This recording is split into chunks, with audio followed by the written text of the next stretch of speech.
Olá, pessoal, sejam bem-vindos a mais um webinar da Grupo Educa, empresa da Grupo Software.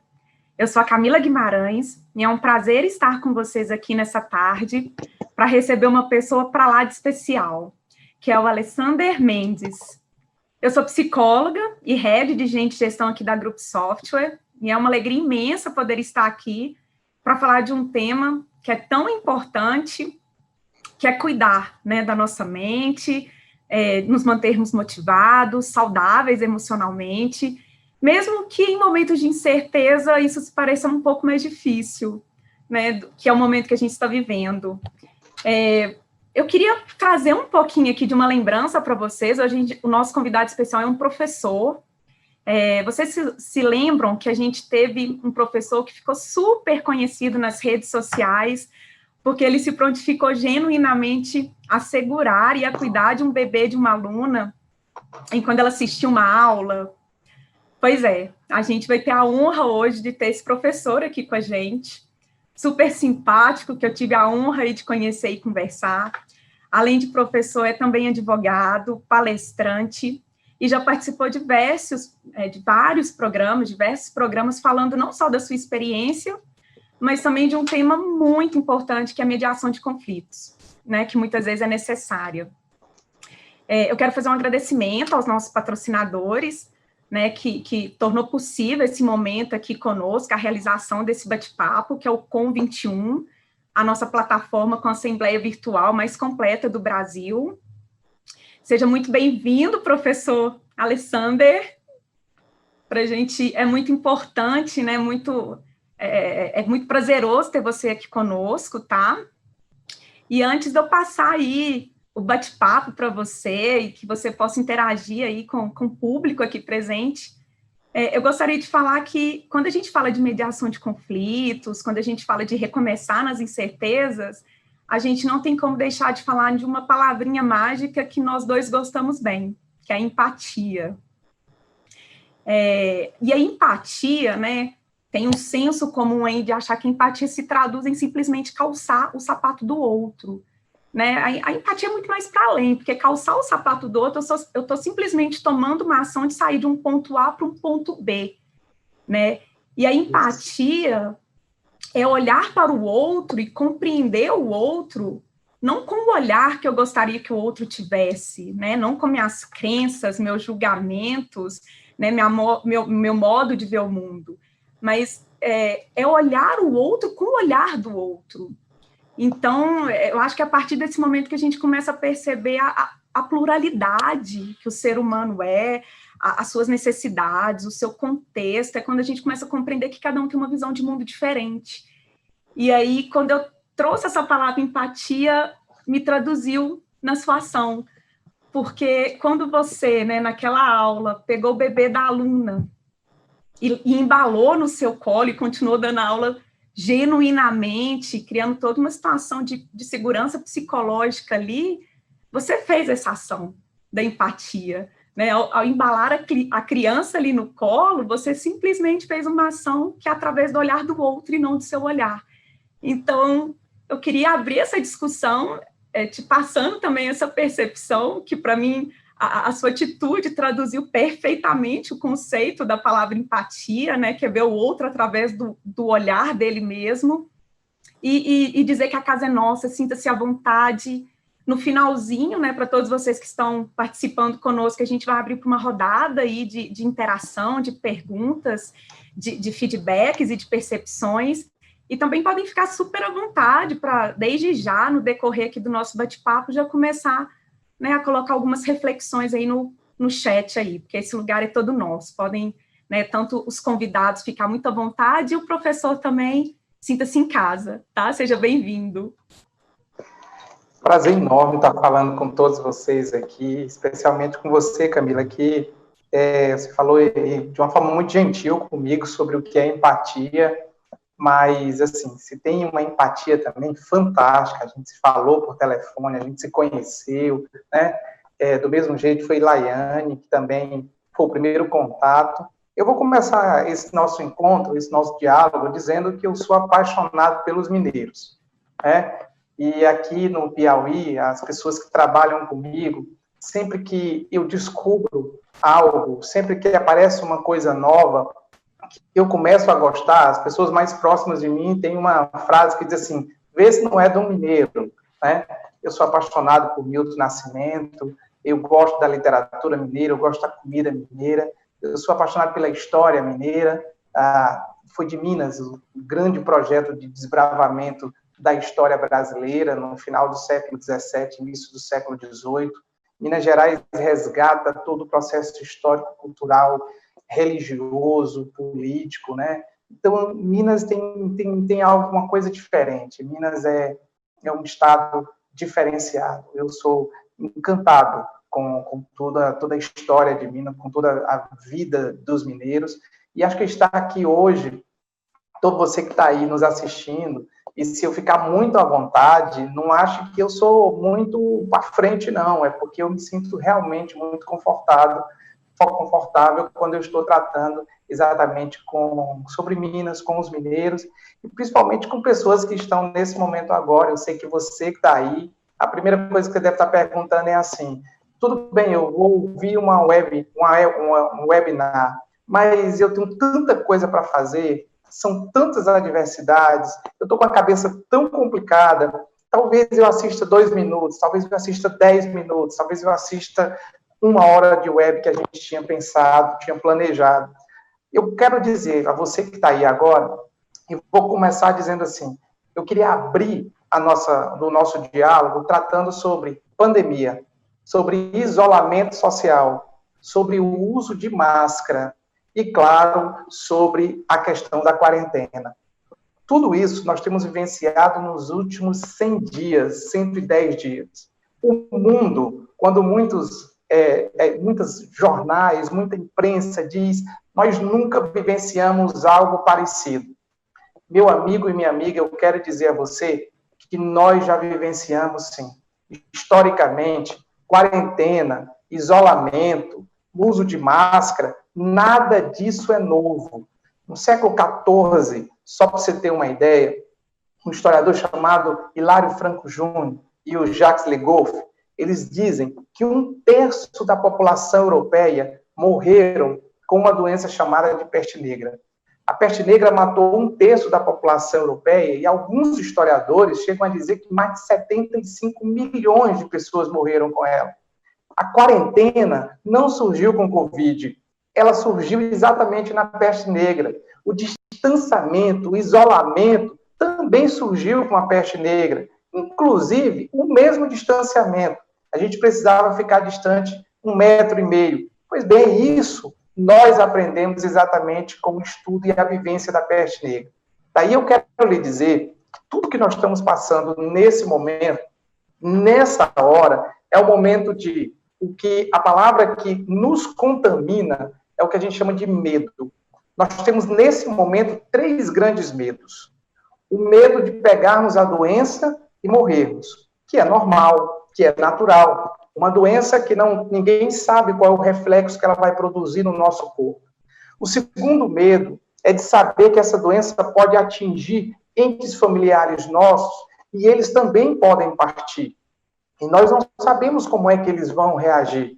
Em um depoimento de uma mãe no estado de Pernambuco, que 3 filhos dela estavam com Covid e um faleceu, ela disse assim, antes que tivesse sido eu, a única pessoa que pegasse os 3 Covids ao mesmo tempo do que os meus 3 filhos. Então, quando às vezes, o segundo medo é quando essa doença ela termina permitindo as nossas ansiedades sobre o futuro ligado aos nossos entes familiares. O que vai acontecer com eles? Como é que eles vão reagir a tudo isso? E o terceiro medo envolve aquilo que interessa diretamente a você que está aqui, que é dono, que é gestor de shopping, você que é gestor de imobiliária, você que é administrador de condomínios. Todos nós, nesse momento, estamos, na verdade, com a mão na cabeça, com uma dúvida.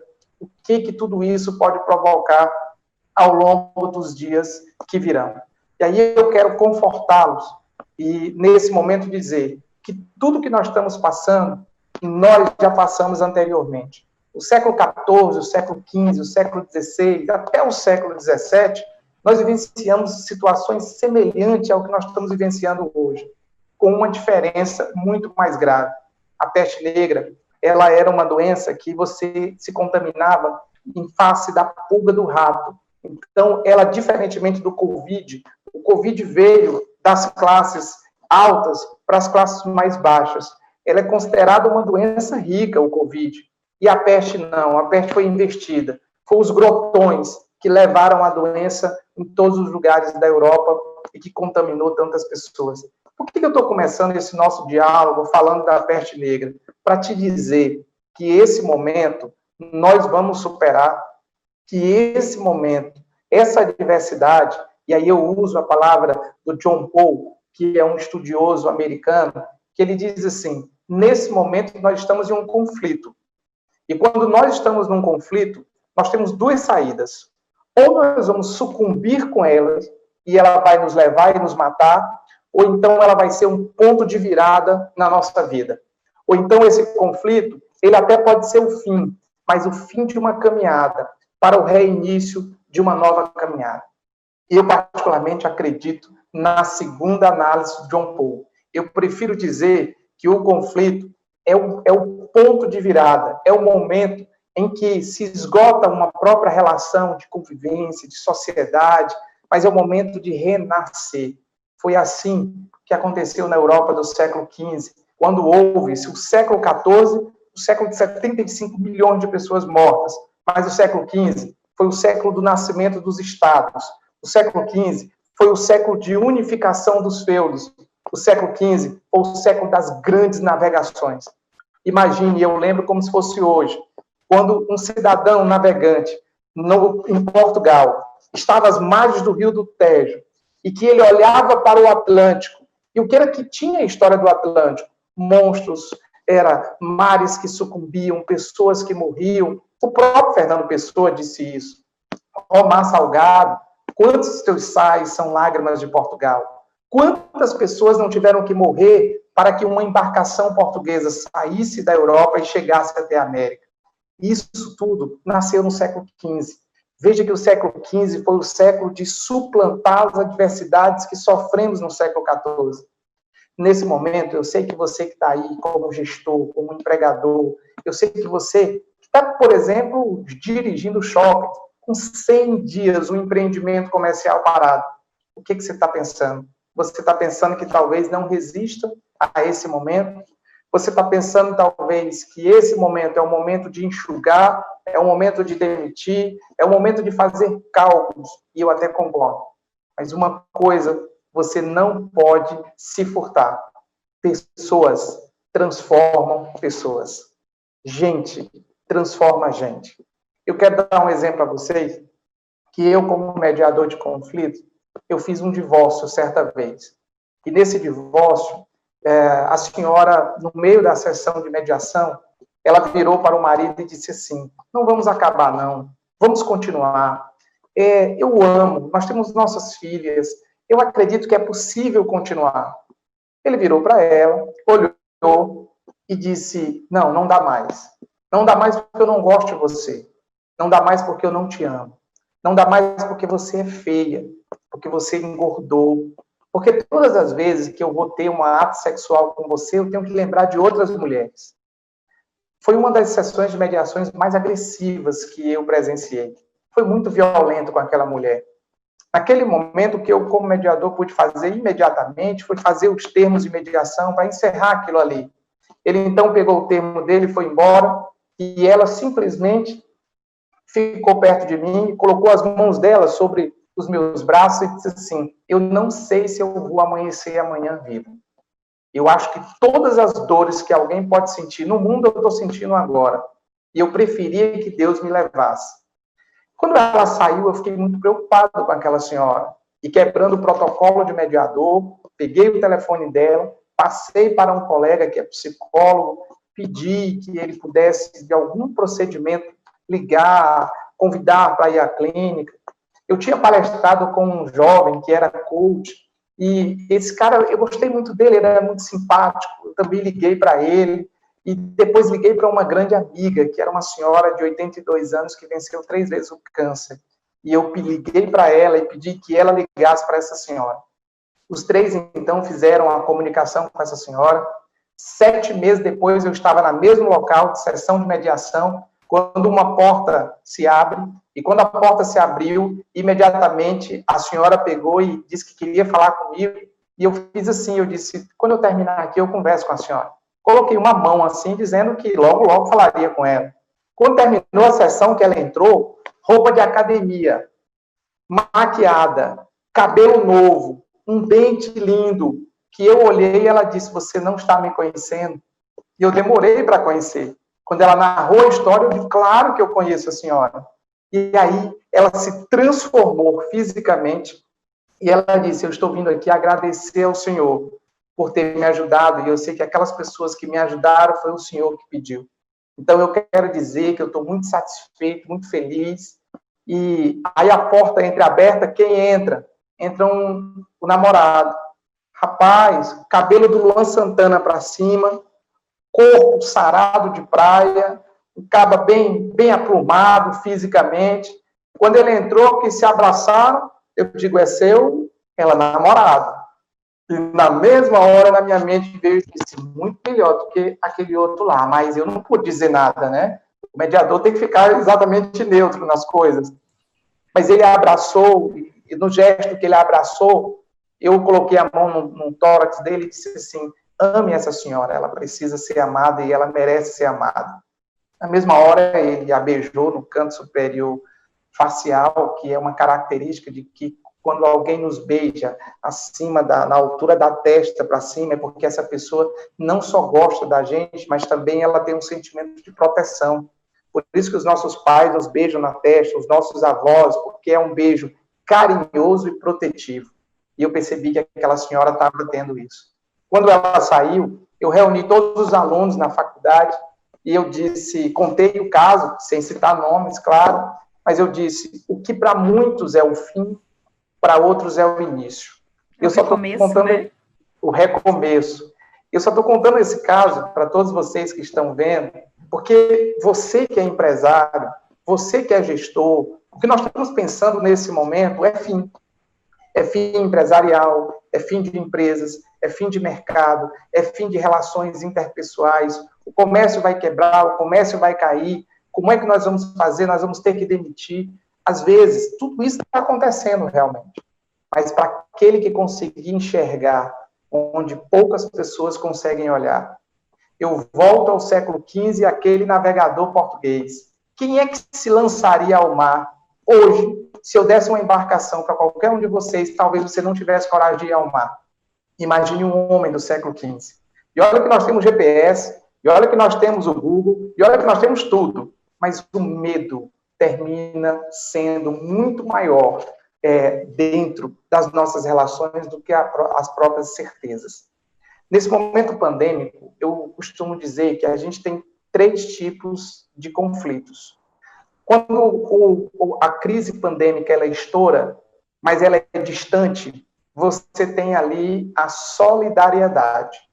Basta lembrar quando a crise estava lá na China. Nós orávamos, nós mandávamos os nossos directs, nós nos comunicávamos, meu Deus, que coisa triste, que todo mundo possa proteger ali os chineses.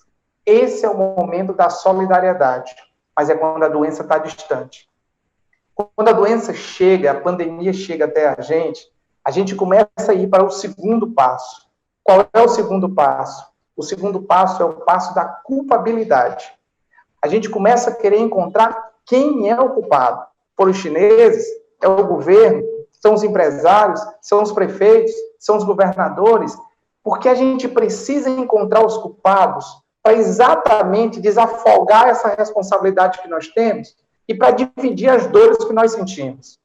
Só que no momento pandêmico, quando a gente está nesse momento de culpabilidade, a gente pode chegar para o terceiro momento, que é o momento da individualidade, que é o momento em que a pandemia agora chegou na minha cidade, e ela chegou no meu bairro, e ela chegou no meu hospital, e eu tenho somente um respirador, e eu tenho 3 pessoas precisando dele. Então, nessa hora, você diz, eu preciso do respirador, e esse respirador deve ser meu. porque eu tenho dinheiro suficiente para isso, porque o meu plano de saúde é melhor, porque eu tenho um monte de outras coisas que a gente acha que tem sobre os outros. Se nós nos refletirmos um pouco e nós analisarmos o que foi que essa doença fez conosco, ela nos tirou da rua e ela nos colocou em casa. Ela disse assim, fica em casa. Mas ela não disse fica em casa como uma campanha para você ficar em casa com medo da doença. Ela disse fica em casa para conhecer a tua casa, para conhecer as pessoas que moram com você, para que você possa conviver com as pessoas que ao longo da nossa caminhada quase não convivemos. Imagine que antes da pandemia eu tenho 30 aulas semanais, 35 aulas, mas eu tenho um instituto que também a gente tem mais cursos, mais aulas, e a gente tinha mais ou menos umas 30 palestras para ministrar ao longo dessa caminhada no ano de 2020. Quando tudo isso se fechou, houve um super prejuízo financeiro, todas as palestras foram canceladas, muitas aulas deixaram de ser trabalhadas, e aí, de repente, eu saí do meio da rua e vim para dentro de casa. E dentro de casa eu comecei a observar coisas que realmente no dia a dia a gente não tem tempo de observar. A gente não tem tempo de observar porque você sai de casa às 7h30, às vezes chega às 20 horas, às 19 horas. E quando você chega, você leva ainda trabalho para casa. Quando você chega, você está preocupado com um monte de outras coisas. E as pessoas que convivem conosco terminam recebendo as nossas migalhas. Migalhas de sentimento, migalhas de amor, migalhas de afeto, migalhas de quer ficar um pouquinho mais com você. E aí a gente começa a não perceber direito que esse momento pandêmico, ele não é fim. Ele é o ponto de virada, porque nenhum de nós há de sairmos desse momento iguais da forma que entramos. Porque nós somos pessoas diferenciadas. Se você não sofreu nada, você sofrerá porque os outros vão mudar com você. A nossa comunicação vai ser diferente. A nossa forma de lidar um com o outro vai ser diferente. E eu digo mais, a forma de recomeçarmos as nossas relações comerciais será totalmente diferente, desde que você acredite que esse momento é um momento de transformação. Quando nós sairmos, talvez os nossos carros importados não sejam mais tão relevantes. Talvez o seu rosto bonito não seja mais tão relevante, porque você não vai mais mostrar seu rosto, porque a máscara não vai permitir. Não nos enganemos. Nós não vamos voltar às nossas relações profissionais do jeito que paramos no mês de março. Nós não podemos mais nos comunicar como antes. De 2017 para cá, a gente trabalhou mais de 300 palestras. Em todas elas, eu terminava com um gesto dinâmico de todo mundo se abraçar. Eu lembro que eu fui muito criticado. Alguns colegas diziam, mas isso é piegas, mas isso é brega, como isso é ruim. Alessander, isso está mais para outros níveis. Você tem que se afastar um pouco disso. Você tem que ficar num patamar assim, não precisa lidar tanto com os outros, porque quem é muito popular perde um pouco da credibilidade. Em respeito a todo mundo que criticava, eu ouvia, mas eu dizia assim, é tão bom depois de uma palestra dar um abraço em 2, 3, 4, 10 pessoas, 100, é bom demais, mas é prazeroso demais. E sabe por que eu não estou sentindo tanta ausência de abraço? Porque eu abracei muito, porque eu corri muito o Brasil afora, e abracei muitas pessoas, e abraço acalorado, abracei uma, abracei duas ao mesmo tempo, abracei 10 pessoas ao mesmo tempo. O que nós estamos percebendo nesse momento é que a gente está vivenciando muito uma perspectiva futura catastrófica. Claro, ninguém aqui é ingênuo e insuficientemente capaz de não percebermos que a questão econômica vai nos afetar, já está nos afetando. Contudo, aconteceu em 1929, com a crise de 29. Aconteceu em 79, em 83, em 91, em 94, em 98, em 2020. Nós vamos sair desse procedimento crítico de uma forma totalmente diferente. Você que é o gestor de um shopping, as pessoas não se atentavam para a importância de ir a um shopping. Durante muito tempo, as pessoas se apregoavam que o shopping era um local de consumo. O shopping era um local em que as pessoas bem-aventuradas, que tivessem economicamente um valor financeiro, iriam para lá porque o local é bonito, porque é agradável, porque as pessoas iam se comercializar, ou comercializar com determinados produtos. Eu vejo um outro olhar para o shopping. O olhar que eu vejo para o shopping era que nós não íamos somente comercializar. Nós não éramos consumidores. Nós éramos pessoas que saímos de nossas casas para ver outras pessoas, de rostos bonitos na visão de alguns, de rostos feios na visão de outros, mas a gente precisava estar tendo contato uns com os outros. Mesmo que a gente não se falasse, mas a gente precisava daquela multidão, daquele empurra-empurra, daquele batida de bolsa com bolsa, porque a gente precisava entender que nós estávamos vivos, que a aglomeração de pessoas, e o shopping é uma coisa que ele é muito social, independentemente da sua idade, você é sempre bem-vindo. A criança de 2 anos, ao senhor de 100, todos podem ir, porque lá é onde os múltiplos se encontram. Lá é onde os espaços permitem que sejam ocupados por vários tipos de pessoas. O avô pode ir com o filho, que vai com a neta, e todo mundo pode se divertir no mesmo lugar. O shopping não é só local de compra e venda. O shopping é um local de interrelacionamento, de convivência, de aprazeamento, de apaixonamento. Quantos de nós não vimos tantas pessoas bonitas? Às vezes, você e eu não podemos receber bola nenhuma, mas olhamos para as pessoas. É o local que nós podemos rir, é o local que nós podemos perceber que, em regra, o shopping ele termina tendo convivências também familiares. Daí dizer a importância que quando tudo isso voltar, os shoppings eles vão ter um crescimento avassalador. Ninguém há de tirar de mim que o nosso retorno para esses espaços será de uma forma totalmente apaixonante. São Paulo, no dia que liberou os primeiros shoppings, as filas foram enormes, a quarentena foi quebrada, o isolamento esse ninguém fala, mas as pessoas não tinham dinheiro para comprar um monte de coisa, mas elas precisavam ir ao shopping. O shopping era o que acontecia no início do século XX, quando as famílias vindas da Europa, que viviam no Brasil, elas buscavam as praças. Em Minas Gerais aconteceu muito isso. No Piauí aconteceu. As praças eram o local de encontro, o local de namoro, era o local em que as pessoas se viam, se olhavam, se apaixonavam, gostavam, e lá estavam os nossos pais, os nossos avós. O shopping é a representatividade disso. Apesar de alguns fazerem críticas a essa relação somente de consumo, o meu olhar para o shopping hoje é totalmente diferente. Aquele que é... Eu quero agora me dirigir a você que é o que trabalha com imóveis. Que você que trabalha com vendas de imóveis, compras de imóveis. Eu quero dar uma dica a você. Mas eu quero te dar uma dica tirando assim do bolso mesmo. Porque deixa eu dizer uma coisa. A todos nós que estivermos aqui, o brasileiro, o mundo ocidental, ele tem 2 coisas que é o símbolo do capitalismo. Uma é o carro e a outra é a casa. Se você der 1,5 milhão para alguém, ele vai comprar um carro e ele vai comprar uma casa. Se ele comprar um carro e uma casa, ele vai se sentir bem. E aí, de repente, certa vez, eu tive um colega que ele foi me vender. Ele me ligou, eu não queria comprar nada, mas ele me ligou tanto para mostrar um apartamento que eu fui. Quando eu fui ver esse apartamento, ele foi tratando de toda a beleza do apartamento e depois ele foi tratar de preço. Quando nós voltamos ao carro, ele disse, e aí, doutor Alessandro, o senhor gostou? Eu disse, não.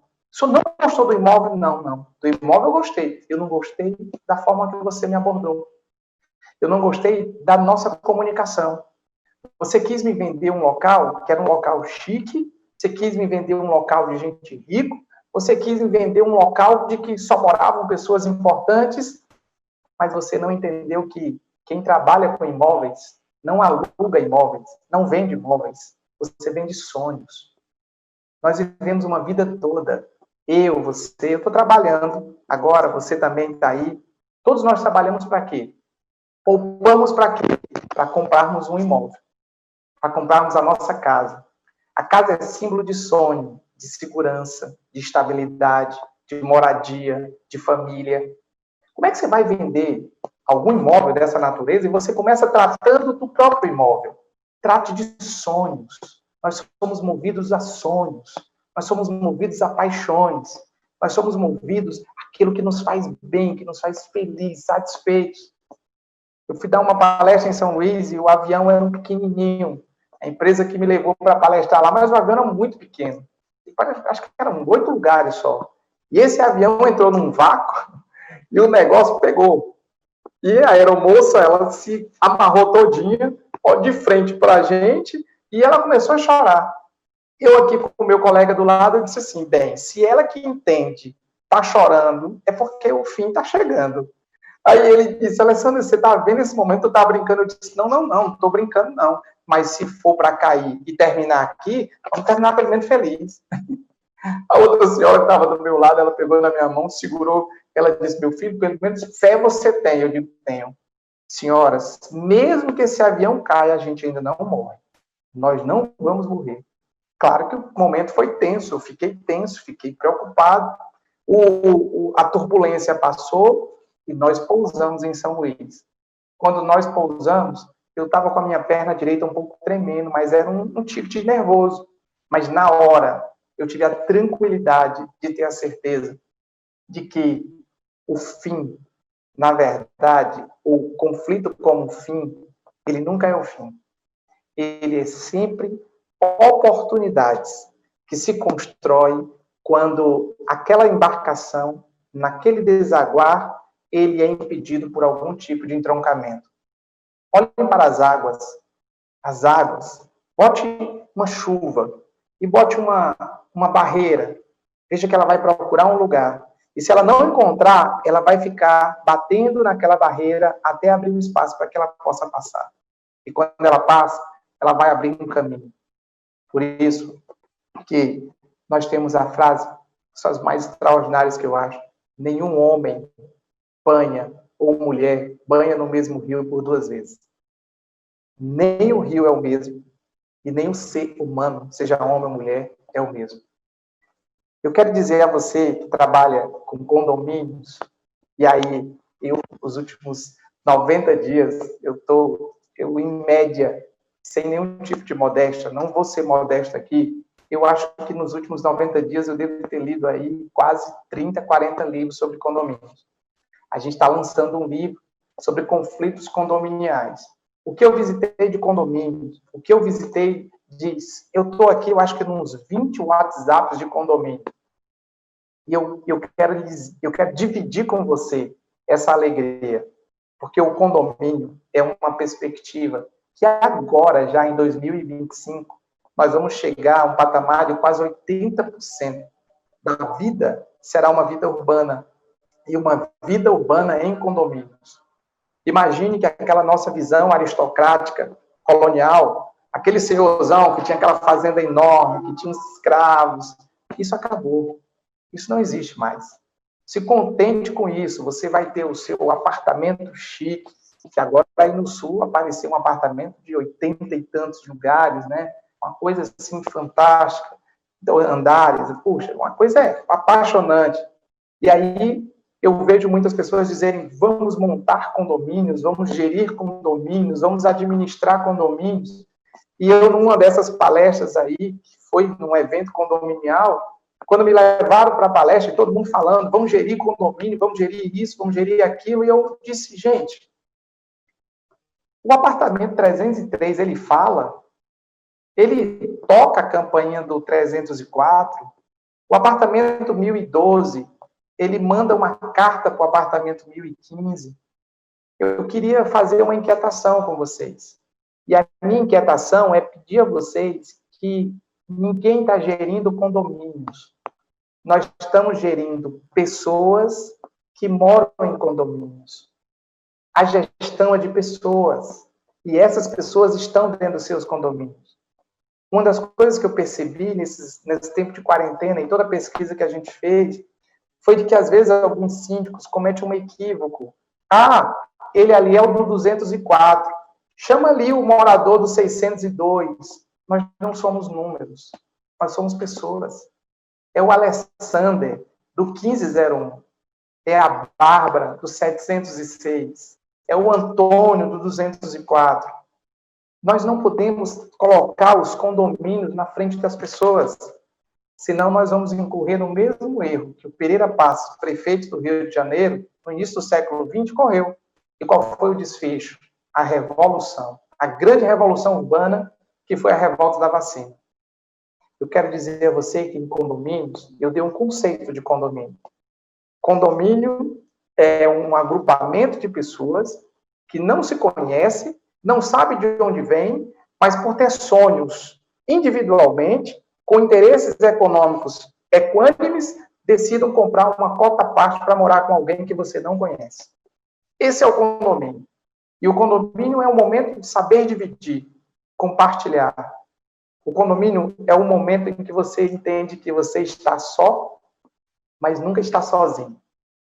O condomínio é a certeza de que você tem, que você divide sua cota à parte, porque você está inseguro, morando numa casa isolada, porque você quer a sua segurança, quer uma estabilidade familiar. Mas não esqueça que, como diz Leviatã, na obra do Hobbes, ele diz assim, para morar em condomínio, você precisa doar parte da sua liberdade. Aquela sua liberdade do som, que você ouvia domingo às 4 horas da manhã, isso não te pertence mais. E de tanto acompanhar WhatsApps de condomínios, eu percebo a quantidade enorme de conflitos que nascem por uma questão muito simples. Comunicação. Uma comunicação mal feita, você não sabe o quanto que isso é catastrófico. Ele é muito mais catastrófico do que o Covid-19. Porque o Covid, a gente pelo menos não tem como evitar. Por mais que a gente lave as mãos, mas uma hora talvez eu e você possamos pegá-lo. A gente se faz a prevenção, a profilaxia, mas nada impede que isso possa acontecer. A comunicação, quem é o gestor dela é você. Tratar bem, de forma carinhosa, não ultrapassando os limites da própria convivência e da respeitabilidade. Eu costumo tratar uma das frases que eu acho mais linda durante a minha caminhada toda, é entender o outro do jeito que ele é. Camila, de um jeito gentil, tratou de uma cena que eu passei, que foi, eu estava dando aula de direito penal, e a mãe, que era a Eliana, estava na aula, ela nunca faltou aula. Ela levava o menino, toda quarta e toda sexta ele assistia a aula, Mateus, o nome dele. E ele ficava no cantozinho lá, dormia a aula todinha. Às vezes eu falava mais baixo para não atrapalhar ele, às vezes a gente brincava ali, eu disse, gente, cuidado, não afasta muita cadeira para não atrapalhar Mateus. Mateus já era um estudante de direito. E um dia ele chorou. Ela foi lá, tirou ele da cadeira, do berço, olhou para mim e disse assim, professor, vou ter que sair, porque Mateus está chorando. Eu digo, o quê? Rapaz, tu é besta, rapaz, me dê ele aqui. Botei ele no braço, eu digo, tu é besta, rapaz, bora para frente. E ele olhou e ele deitou no meu ombro. E quando ele deitou no meu ombro, daí o que aconteceu foi que todo mundo riu e eu continuei a aula, 20 minutos depois, dando aula com o Mateus no braço. A câimbra vinha, mas passava e o Mateus ia aqui. Uma aluna filmou e, enfim, isso viralizou no Brasil todo. E eu lembro que teve uma televisão nacional que me ligou, e isso foi 10 horas da manhã, a televisão me ligou meio-dia, para ir para São Paulo, dar uma entrevista num canal. E eu digo, não, moço, vou nada, você é doido, o que foi que houve? O cara me contando, e eu não sabia. Quando eu vi o vídeo, eu fiquei na dúvida. Isso é bom ou ruim para o professor? Cabe a mim, cabe ao professor pegar os filhos no braço? Qual é o regulamento da faculdade? É permitido ou não é? Eu fiquei preocupado com tudo isso. Mas de uma coisa eu não tinha dúvida nenhuma. Quando eu fiz esse gesto, foi um gesto involuntário. Já tinha feito em outras coisas. Por exemplo, eu tinha uma aluna que a mãe dela tinha depressão, tinha tentado suicídio várias vezes. E a menina levava a mãe para a sala de aula. A mãe, uma senhora já de 60 anos. E aí eu perguntei para a menina o que a mãe dela gostava. E ela me contou, e disse, minha mãe gosta de cozinhar. Daí, à noite, antes da aula, no dia seguinte, eu pesquisava na internet receita de um bolo difícil, né, que ninguém nunca conhecia, ninguém nunca tinha publicitado, imprimia, chegava para a senhora e dizia assim, trouxe um modelo de bolo aqui para a senhora. Ela, o quê? Esse bolo aqui é de fubá? Eu sei fazer. Ele sabe não, sabe não. Esse bolo aí a senhora não sabe não. Sei. Depois da aula, eu quero que a senhora me explique aí. Daí a mãe assistia a aula todinha, mesmo não entendendo direito o assunto, mas ela assistia a aula. E quando bem desesperada, ela começou a participar disso. A filha, que viveu parte do semestre deprimida, triste, não tinha pai, porque o pai já tinha abandonado as duas. E a única coisa que ela tinha era a mãe. Um irmão que estava morando fora, no Paraguai, e a única coisa que ela tinha era aquela mãe. Se ela perdesse aquela mãe, perdia a vida dela. Ela começou a rir, a mãe começou a interagir com os alunos da sala. E, gente, terminamos o semestre de um jeito tão fascinante que vocês não imaginam.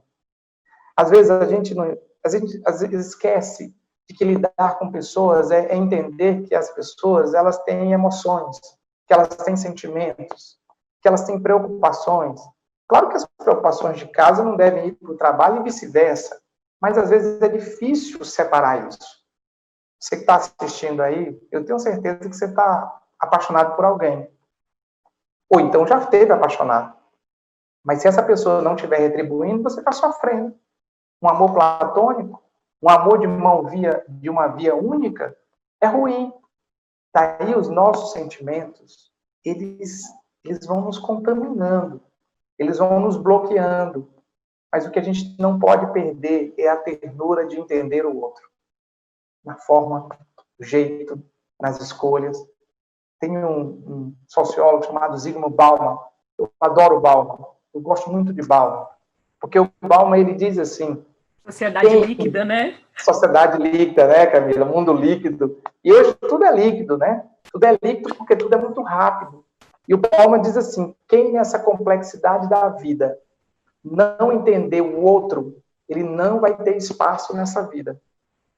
Quem não entender que eu tenho a minha religiosidade, mas eu posso estar do lado de alguém que tem uma outra religião, de alguém que tem uma outra perspectiva de leitura social, de uma leitura política, de que alguém pode ter uma opção sexual diferenciada, que alguém pode ter gosto. Eu tenho um amigo que todas as vezes que nós nos encontramos, tudo para ele é negativo. Mas ele é tão negativo que uma vez nós ganhamos, eu e ele, um bingo de um aluno que vendendo um carneiro numa cidade que eu nunca iria lá, certeza, receber esse carneiro. Mas o aluno vendendo, a gente comprou. Compramos a cartela, eu e ele. E nós ganhamos. E aí eu disse, vamos lá. Ele disse, não compensa aí. Não compensa porque o carneiro não vai compensar a viagem. Eu disse, a viagem é uma descontração, é um divertimento. Nós não vamos conseguir trazer esse carneiro de lá para cá. Nós vamos fazer a festa lá. Não, vou não. Depois eu vou. O carneiro é meu, metade é minha, e eu vou. Eu cheguei lá, eu fui tão bem recebido pelos pais do aluno que eu fiquei impressionado. O que era ir pela manhã e voltar à tarde, eu dormi. Café da manhã, os tios, os primos, os parentes, todos os agregados desse aluno estavam na casa lá para conversar com a gente, para mostrar, gente, o que eu trouxe de banana, o que eu trouxe de caju, de manga, e a carne. Eles mataram o carneiro, dividiram o carneiro, ajeitaram o carneiro todo. E eu olhei, quando voltei, que fui na casa desse amigo, que ele olhou para o carro, eu digo, olha só aí, ó, feira que dá um mês. Ele disse, aí foi tu que comprou. Eu disse, não, eu ganhei. Ele disse, tenho certeza que tu comprou. Eu disse, não, eu ganhei, porque as pessoas nos tratam bem. Quando você retribui a gentileza, a tendência é você também receber essa gentileza. Como é que você vai dar algo a alguém que não te pertence? Como é que uma mangueira vai dar morango? Como é que uma mangueira vai dar caju? Nós damos aos outros aquilo que nós temos, aquilo que nós oferecemos. E nós não conseguimos enganar as pessoas que trabalham conosco. Elas estão conosco todos os dias. Elas nos conhecem. Elas sabem quem nós somos. Elas sabem naquilo que nós acreditamos. Eu posso garantir a você que durante 2 décadas e meia dando aula, como professor, seja professor de história, vocês já viram aqui que eu trabalho muito com a história, porque eu durante muito tempo fui professor de história, seja como professor de direito, seja como mediador, eu costumo olhar todas as vezes aos meus alunos, e eu trato os meus alunos todos como doutores. Tudo bem, doutora? Como é que está a senhora, doutora? Ele está no primeiro período. Quando eu chamo ele de doutor, ele já senta diferente. Ele está sentado todo encurvado, todo escondido. Quando eu digo, doutor, ele, opa, professor, pois não. Ele senta diferente, a postura é diferente. Ele gosta de ser tratado por doutor. Mas, às vezes, eu olho para um aluno e eu fico imaginando uma coisa. O que será esse aluno daqui a 10 anos? E qual é a transformação que ele vai fazer na vida dos outros? Eu, em conversa com Laiane, que trabalha aí no grupo, eu fiz uma pergunta a ela. Eu disse, Laiane, você gosta de trabalhar no grupo? Ela disse, estou apaixonada, estou encantada, aqui é minha vida. E eu disse, se alguém te prometesse 60 mil reais para você sair aí ganhando por mês, ela deu uma pausa e respirou por 3 vezes. Depois ela voltou e disse assim, estou muito feliz aqui. O dinheiro é importante, a questão financeira é importante, mas nada é mais importante do que estar bem em um lugar profissional, que quem o constrói somos todos nós. Não importa se é shopping, não importa se é administradora de condomínio, não importa se é imobiliária, não importa se é empresa de software, não importa. O que importa é onde as pessoas estão bem, elas produzem mais e elas gostam de trabalhar. E qual é a essência disso? Qual é a essência? Eu sei que o tempo já está encerrando aqui, mas eu quero dizer assim, qual é o pivô na construção dos conflitos? Eu tenho. Eu sei a origem dos conflitos. Inclusive, é uma teoria sustentada pelo o Rosenstock, que é um alemão, que ele disse que a origem dos conflitos, Eugen Rosenstock, ele disse que a origem dos conflitos está exatamente na comunicação. Uma comunicação mais mal feita, ela tem um efeito, uma consequência catastrófica tamanha. Às vezes, algumas frases, algumas palavras que nós dizemos com as outras pessoas, nós machucamos muito mais do que um ato de violência física, um tiro, uma facada ou qualquer outra coisa. Às vezes, a comunicação agressiva, violenta, ela machuca a tal ponto que nós não conseguimos nos libertar disso. Então, eu vou te dizer que o ponto número 1 dos conflitos é a comunicação. Mas eu quero te dar um antídoto disso.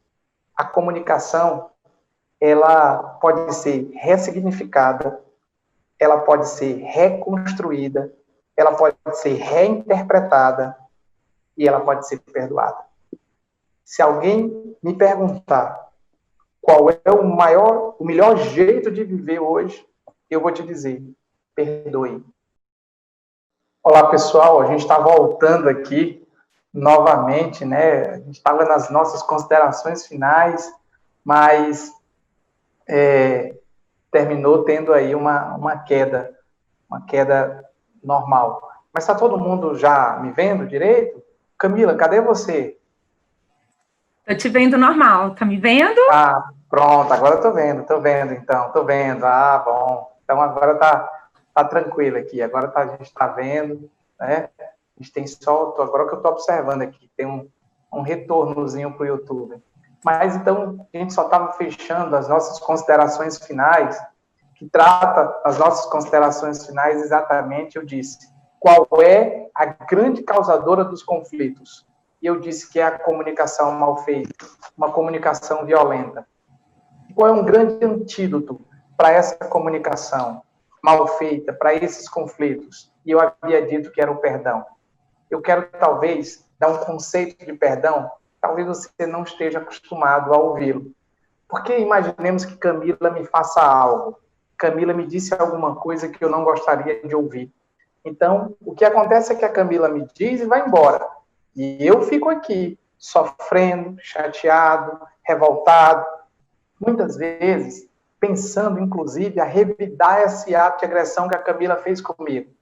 Só que a Camila vai seguir a vida dela.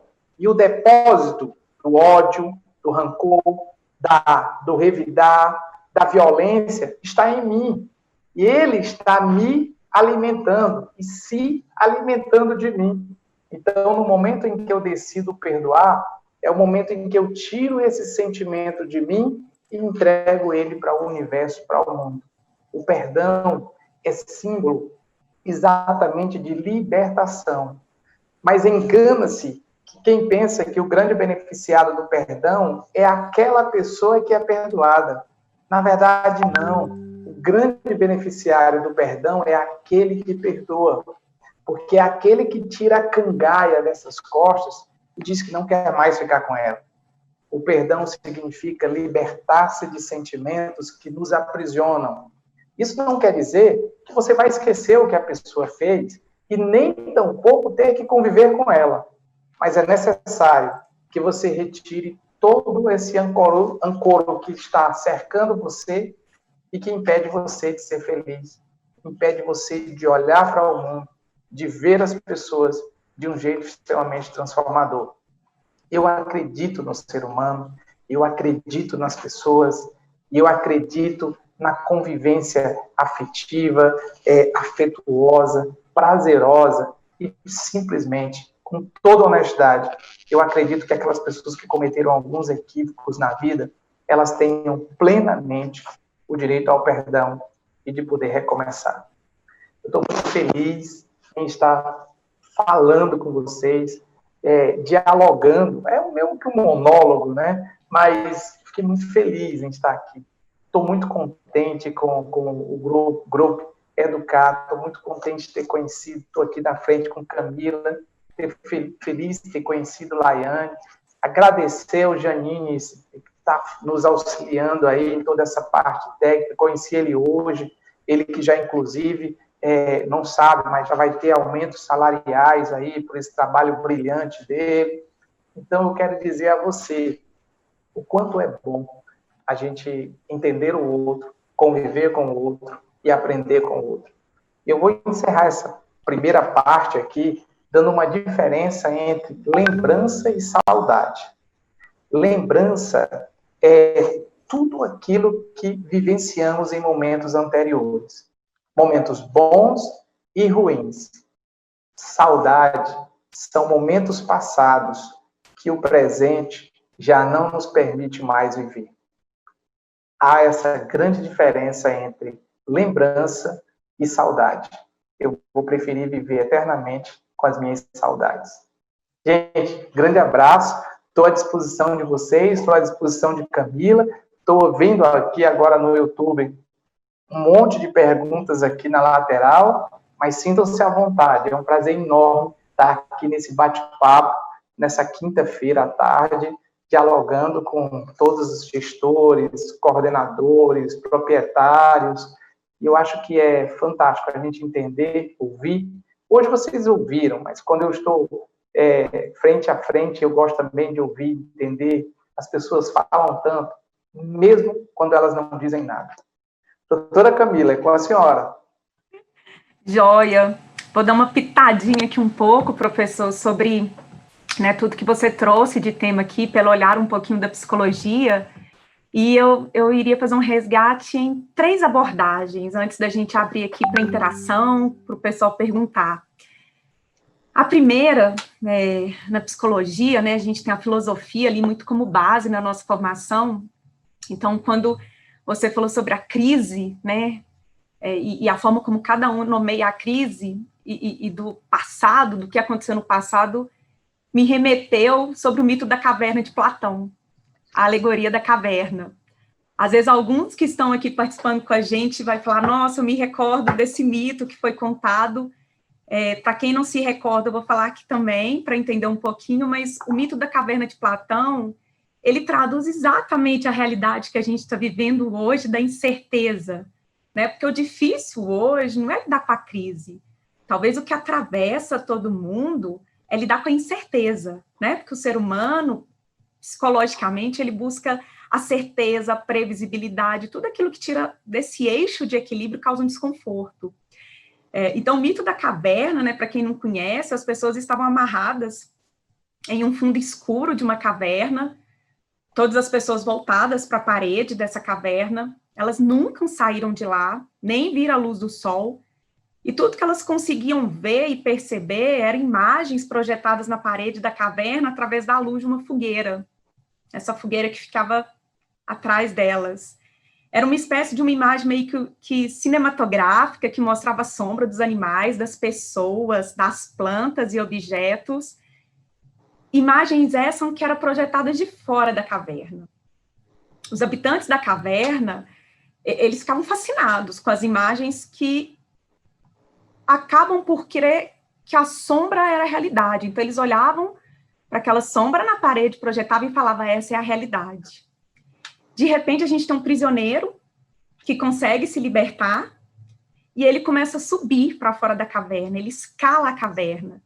E quando ele sai da caverna, ele vê os objetos como realmente são pela luz do sol. Ele consegue distinguir entre o que é real e o que é fake, o que é falso. E aí, essa alegoria, ela traz para a gente que o momento de hoje, o momento atual, ele nos convida a ser esse prisioneiro que subiu, escalou a caverna, né, e ensina para a gente o seguinte, notícias, a comunicação, ela é legal, mas chega um momento que ela deixa de ser saudável, então a gente precisa ser esse prisioneiro que se libertou do fundo da caverna, que ficava vendo a projeção de sombras ali, né, sair da zona de conforto, buscar se libertar dessas algemas, das amarras das notícias, né, parar de se vitimizar, falar é a crise, é o país, né, para dar um passo mais à frente, que é o encontro da construção do novo olhar, do que é real, do que é possível, né, do que é tangível. Então, a primeira retrospectiva eu queria falar que me remeteu muito à alegoria da caverna, né, o mito lá de Platão. O segundo ponto que você compartilhou aqui, que é, né, o tempo todo, é pessoas no centro, né, então, isso me remete também na psicologia que todos nós temos um software mental, né, nós temos mapas mentais para conseguir mais resultados a partir desse olhar. Então, no momento que a gente processa as informações e a percepção do mundo real, cada um de nós vive a sua realidade, que ela é única, ela é exclusiva, ela é particular. E essa construção ela é construída pelas próprias impressões, experiências de vida, né, pela própria neurologia individual, pelos estados emocionais, pelas crenças, pelos valores pessoais vigentes. Então, eu colocaria aqui que 3 cuidados que a gente precisa ter. O primeiro é aceitar que não vemos as coisas como elas são. O segundo é que se a gente se julgar, né, se a gente julgar que as nossas verdades representam a verdade do mundo, ou que a gente sabe mais que os outros, certamente a gente vai estar cada vez mais longe de poder ampliar a nossa visão de mundo. O terceiro passo é que quais são as nossas crenças e valores que podem estar interferindo no meu processo de percepção do mundo, né? Eu gosto de falar muito que, né, tem uma frase seguinte, não importa o que o outro me fez, importa o que eu vou fazer com o que o outro me fez. Né? Então, qual que é a lente que eu escolho colocar? Eu vou pôr uma lente arranhada, embaçada, para ver uma vida de uma forma mais vitimizada, né, de que, eu não consigo nada porque está fora de mim. Ou eu vou colocar uma lente ali muito transparente de falar, não, a potência sou eu sou capaz de transformar esse mundo, essa realidade. Né? Não existe uma sobreposição externa que pode me impedir ou pode me amarrar de qualquer possibilidade.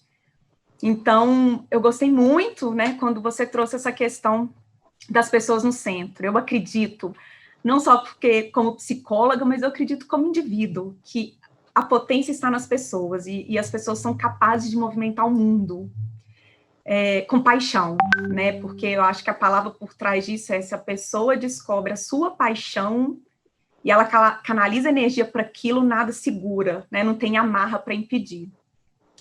E a terceira contribuição, quando você trouxe aqui um pouquinho sobre o perdão, né, quando você trouxe algumas palavras, me veio aqui na mente uma palavra que na psicologia a gente usa que se chama inteligência emocional. Né? Então, é como se eu convidasse todos vocês aqui, gente, que estão presentes nesse grupo, a gente imaginar a seguinte cena. Você está no trabalho, prestes a entrar numa reunião. Imaginem qualquer cena. Pode ser uma reunião de metas importantes com seu time, pode ser uma reunião de um contrato que um parceiro, um cliente vai assinar, e de repente você é atravessado com uma notícia avassaladora de que o mundo está em caos. o momento econômico está desequilibrado, a política está desequilibrada, que as pessoas são obrigadas a ficar em casa, elas têm seu direito privado. Imediatamente, né, quando você sente isso, esse cenário que a gente está imaginando, cada um de vocês vai ter um sentimento despertado. Alguns vão falar que sentiu uma ansiedade, alguns vão falar que fica um pouco furioso. Poxa, no momento de eu falar de uma meta importante contínua, de assinar um contrato, eu sou pego de surpresa com uma notícia que pode mudar tudo, né? Alguns podem sentir a angústia atravessar, o batimento cardíaco acelerar. E aí, muitas vezes, o que a gente faz? Reclama. A gente coloca a culpa no país, nos processos, em outras situações. E esse estresse, esse comportamento anterior, ele atuou como um gatilho, que na inteligência emocional fala que disparou uma reação desfavorável, né? Então, em vez de você entrar para fazer sua reunião, seu fechamento de acordo com o cliente, ou entrar numa reunião de avaliar um parceiro, em vez de você entrar com aquela energia, com aquele, né, com aquela disposição, com aquela mentalidade de crescimento, de tranquilidade, você acaba entrando completamente furioso, desacreditado na reunião que terá com o time, com o parceiro, com o cliente, né? Aí você começa a falar que a meta é inalcançável, que não vale a pena o cliente assinar o contrato, porque o mundo está em crise, então será que é legal, se o momento é oportuno, né? Essa situação, gente, eu quis ilustrar aqui um pouquinho para falar de uma palavra que a gente usa muito, que é o cuidado com o sequestro cognitivo. O sequestro cognitivo é quando a gente tem uma forma de pensar ou processar uma informação onde ela causou um ato, uma atitude, uma reação completamente irracional. Né, o gatilho te irrita, a emoção assume o controle, e a sua reação comportamental foi sequestrada, gerando uma situação que não é ideal. É aquele famoso que a gente fala assim, né, putz, se eu tivesse um minuto aqui de respiro, eu não teria feito isso. Então, né, quando você conjuga um pouquinho aqui com a gente, falando do perdão, falando do acreditar, né, crise aonde, me remeteu muito que esse momento exige da gente essa calmaria de refletir um pouco sobre a inteligência emocional, que gatilhos estão impactando na minha vida e como que a reação está tão desajustada ou não na forma de comportamento.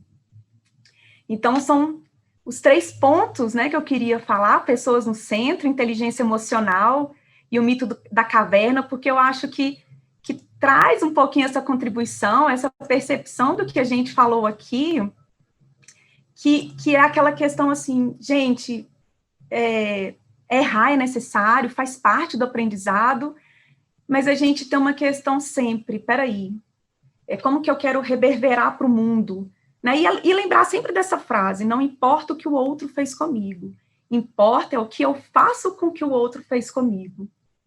Então, eu queria colocar também essa contribuição aí para a gente ir para essa rodada de perguntas. Faz sentido, professor, o que eu coloquei aqui um pouquinho? Ai, só faz, Camila. Aí eu anotei tudo aqui, ó. Você estava falando, eu estava anotando aqui, viu? Eu achei super bacana a trilogia que você fez ali, do aceitar, do julgar, da paixão. Eu acredito muito nisso.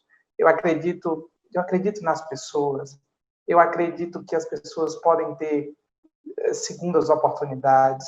Eu acredito que as pessoas podem ressignificar suas vidas. Eu acredito que nós, muitas vezes, em determinados momentos de nossas vidas, nós temos algumas condutas que podem até não ser as mais agradáveis, mas isso não quer dizer que eternamente nós vamos ter essas condutas. E eu falo isso não dentro do campo teórico somente, mas dentro do campo vivencial. Eu hoje tenho um aluno que ele é um dos advogados mais bem-sucedidos da cidade. Mas ele é muito bem-sucedido.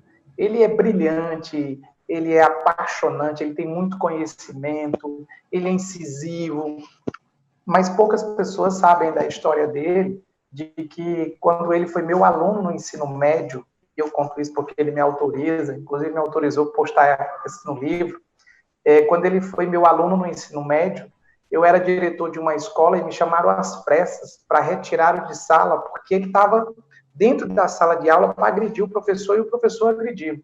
Os dois já estavam em pé, os alunos segurando, faltava pouco para o ato físico acontecer. Eu retirei de sala, conversei com ele, como diretor, tive que dar o cumprimento do regimento. Então, ele, naqueles dias que ele estava, ele pegou uma suspensão de 3 dias, mas ele disse que não podia ficar em casa, porque senão ia ter mais problemas. Então, ele passou aí para a escola, mas ficava na minha sala da diretoria. E eu pedi à menina da diretoria para dar o máximo de trabalho para ele possível. Eu botei uma sala, uma mesa do lado da minha lá, coloquei ele para fazer um monte de atividades, e ele só poderia sair depois daquilo. Então, nesses 3 dias, ele ficou ali muito próximo. Eu ia, comprava um lanche, trazia para ele, nós, no intervalo, dialogávamos. Depois eu vejo ele fazendo um curso de Direito no ensino superior, e lá vai eu ser professor dele de novo. E quando a turma dele se formou, ele se formou com a turma dele me homenageou. Eu fui o professor homenageado lá, a gente chama de paraninfo, né?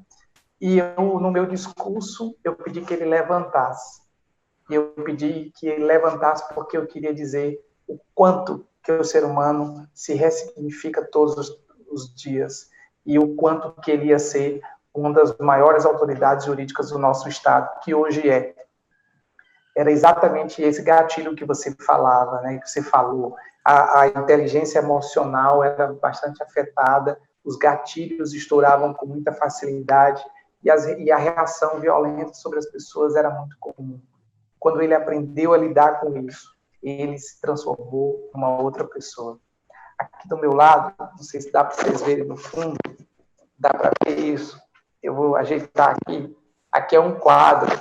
E esse quadro, ele tem, se eu baixar um pouquinho aqui, você vai ver que esse quadro, ele tem uma imagem de uma criança colocando um cachorrinho aqui. Ele está lavando as chinelinhas dele e ele está lavando aqui, parece que o cachorrinho dele.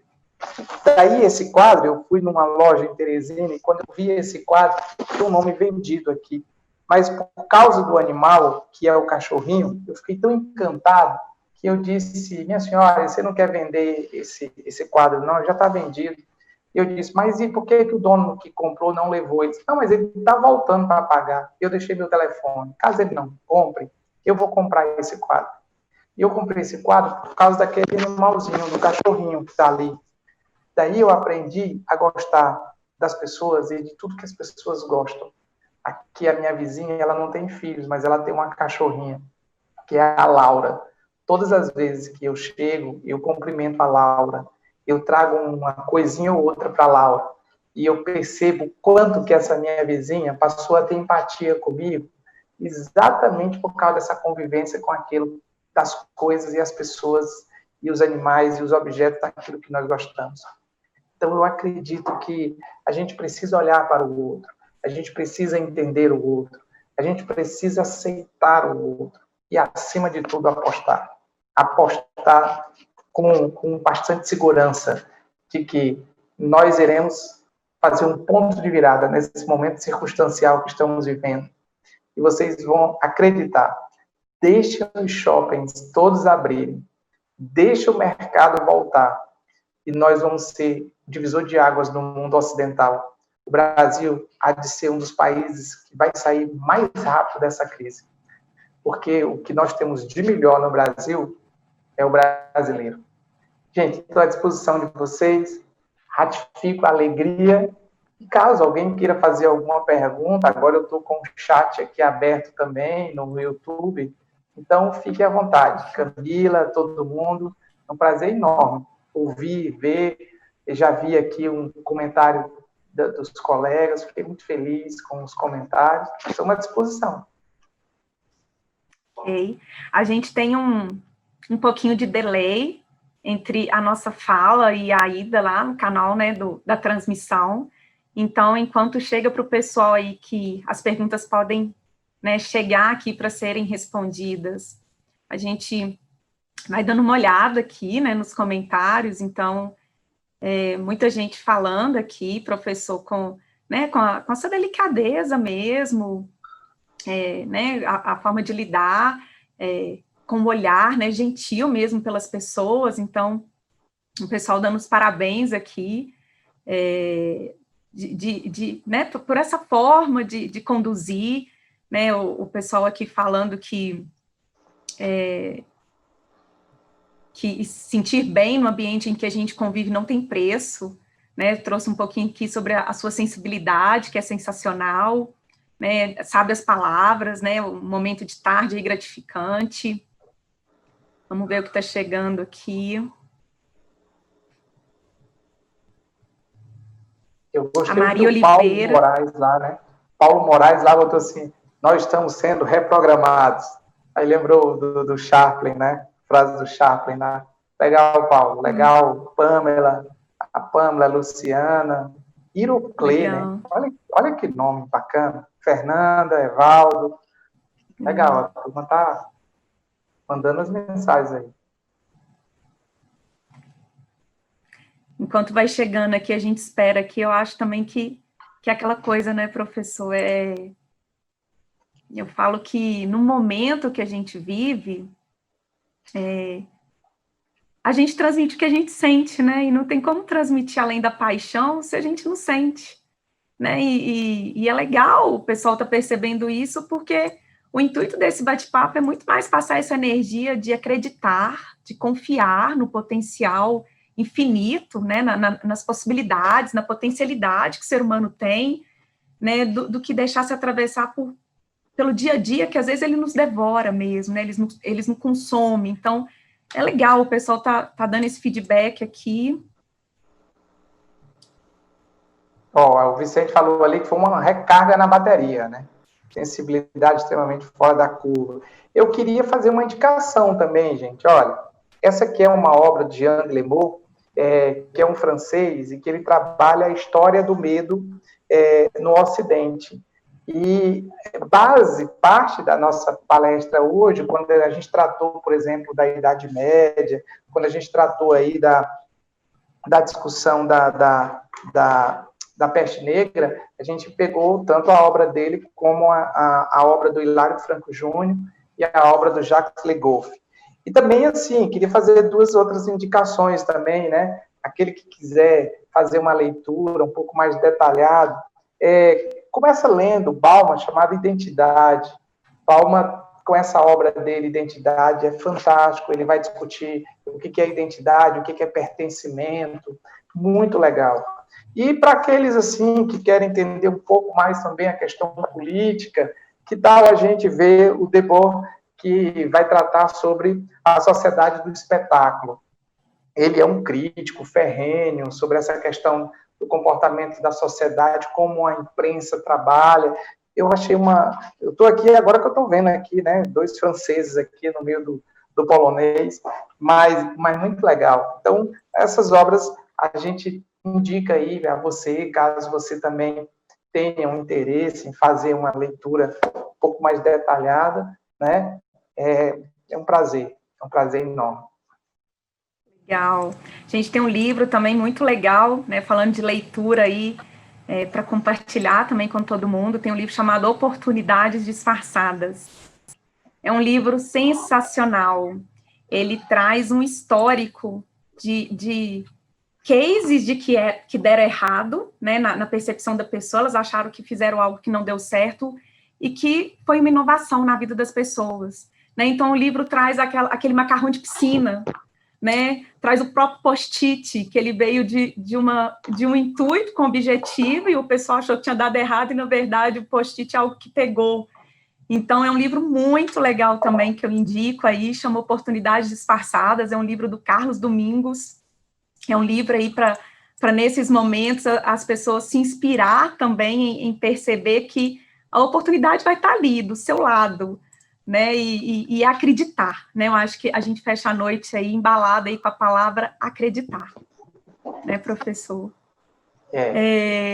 Legal, o pessoal está dando feedback aqui, então, quero deixar aqui, tá, gente, mais uma vez aberto, a gente fecha a nossa noite aqui. O pessoal falou muito de ser protagonista, muito de agente, seu decisor, né, de conduzir ali a vida. Então, né, para fechar, né, os nossos pensamentos, as nossas emoções, ela tem muito poder, né, eles podem ditar como vivenciamos o mundo ao redor e como sentimos em cada situação. Então, esse processo de pensamento, ele influencia a maneira como nos comportamos, como interagimos com os outros, as escolhas e decisões que tomamos e nosso desempenho, seja intelectual, físico ou mental. A gente esteve aqui presente essa noite, eu e o professor, para passar um pouquinho dessa energia, desse acreditar, né, e se isso foi o que vocês sentiram daí, a gente sente do lado de cá muito prestigiado nesse momento. Quero agradecer aqui mais uma vez ao professor, que quando vier a Minas, vai passar aqui na Grupo, e a gente vai fazer um tour cultural aqui na cidade, convido também quem está no chat aí, que não é mineiro, né, para vir conhecer as delícias de Minas, tá? A Grupo, a gente adora receber visitas aqui na empresa, a gente adora essa troca, esse aprendizado mútuo, então, muito obrigada, me gerou muito aprendizado nessa noite também, eu saio daqui com novos olhares. Quem tiver perguntas que depois quiser, né, realizar, pode fazer através do site da Grupo Educa, o time lá vai conduzir com muita gentileza e com muito carinho, para que as respostas sejam respondidas, né. Agradecer mais uma vez ao nosso patrocinador, o Com21, que é a plataforma com a assembleia virtual mais completa do Brasil, apoiando aí essa live, viabilizando aí para que ela acontecesse. Agradecer a todos vocês pelo carinho, né, no chat, pelo retorno, pelos feedbacks, para a gente que está do lado de cá também, é uma energia que eu e o professor sente daqui e absorve com muito carinho também, com certeza impacta muito positivamente no nosso dia, então, obrigada a cada um que dedicou aí minutos para a gente estar conversando aqui, né, para ter essa troca, por trazer aqui para o chat, né, esse momento que a gente está passando. Então, assim, obrigada a todos vocês a atenção, a gente teve, né, um problema técnico muito pequenininho aqui na conexão, mas eu acho que isso não impactou que a gente continuasse chegando com a informação até vocês, então, obrigada aí todo mundo que ficou esperando, a gente conseguir aqui se reestabelecer, né. Todas as semanas a gente promove encontros como esse, né, né, essa semana nós estávamos aqui, semana que vem a gente sempre está fomentando um pouco temas que a gente sente que pode estar embalando o dia a dia de vocês aí, de uma forma a estar trazendo um retorno aí mesmo. Gostaria de lembrar também que a gente está no Spotify, com alguns podcasts, então vão lá também no Spotify, né, além também de aulas gratuitas na plataforma da Grupo Educa.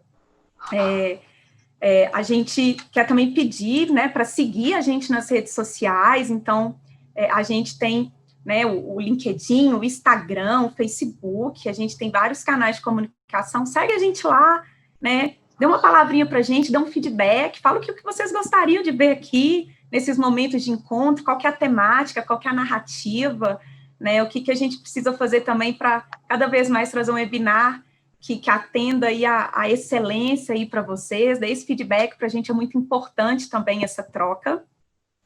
E dizer aqui que para vocês continuarem, assim que o professor se despedir também de vocês, para vocês continuarem aqui conosco, vai ter o sorteio aqui de quem fez a indicação das 3 pessoas para participar do webinar. Então, assim que a gente terminar aqui, vai acontecer o sorteio e vocês podem ficar aí presente para acompanhar esse sorteio, tá? E boa sorte aí para quem fez a indicação das 3 pessoas para comparecer hoje aqui no webinar. Então, obrigada aí, professor, eu passo para você as palavras para encerrar esse fim de tarde com o início de noite aí que a gente teve. Quero agradecer ao grupo, ao Grupo Educar. Quero agradecer especialmente você, Camila, pela gentileza, pelo atendimento, pela presteza. Agradecer a Laiane também, que conversamos anteriormente. Agradecer o Janine, que está aí, né, nesse apoio logístico. Eu gosto muito de agradecer as pessoas, mas eu queria agradecer em especial quem participou dessa live, da webinar, e dizer o quanto que é importante nós compartilharmos e não dividirmos. Porque o dividir nos leva a caminhos diferentes, mas o compartilhar faz com que nós possamos ter a mesma coisa, mas caminhando juntos, de mãos dadas. Então, essa é a grande mensagem que eu deixo para essa webinar de hoje. Entenda o outro do jeito que ele é, e não do jeito que eu gostaria que ele fosse.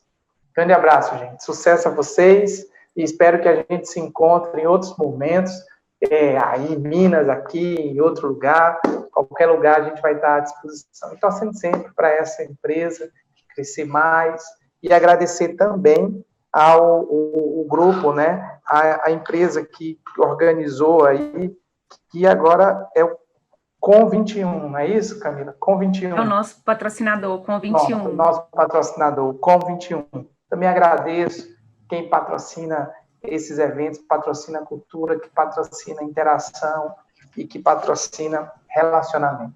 Grande abraço, obrigado a vocês, e a gente se vê no nosso próximo encontro. Sucesso a todo mundo, gente. Felicidade. Até mais. Tchau.